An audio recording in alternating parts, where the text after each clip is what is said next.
El litigio estratégico es como algo más general que apunta a todas aquellas estrategias de judicialización o de litigio que tienen detrás un objetivo público-político que trasciende la sola resolución del caso particular, donde los litigantes no apuntan solo a obtener una sentencia, sino que tienen objetivos que trascienden esa sentencia. Por ejemplo, intentan influir en las líneas jurisprudenciales de un tribunal, por ejemplo la Corte Suprema o la Comisión Interamericana o la Corte Interamericana, sobre determinado tema. Instalar una cuestión en la agenda pública política, fortalecer estrategias de una organización social, visibilizar, por ejemplo, determinadas prácticas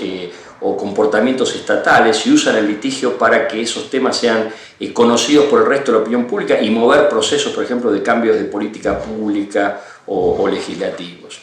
El concepto de litigio estructural, por lo general, es como una especie dentro del concepto general de litigio estratégico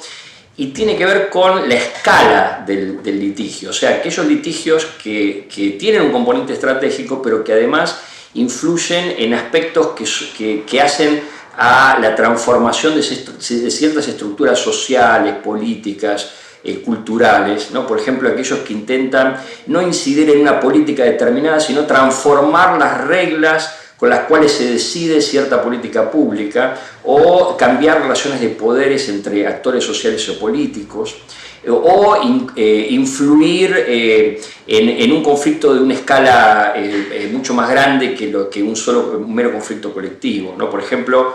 pienso como ejemplos de litigio estructural en la Argentina el caso de la cuenca Matanza-Riachuelo, donde la Corte Suprema en un caso está interviniendo en un conflicto que abarca la limpieza de un río que cruza 3 jurisdicciones, ¿no? la Ciudad de Buenos Aires, la provincia y varios municipios de la provincia de Buenos Aires,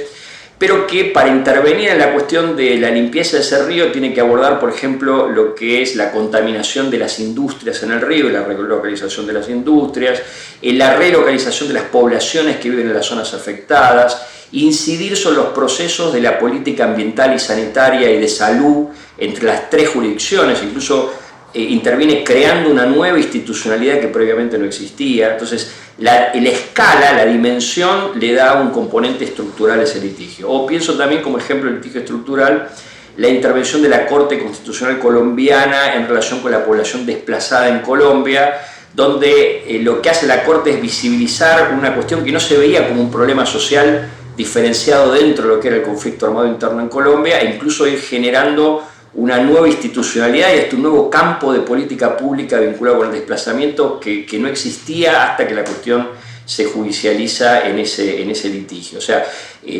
todo litigio estructural es un litigio estratégico, pero puede haber litigios estratégicos que apunten a objetivos políticos, públicos, que no tengan la escala del litigio estructural.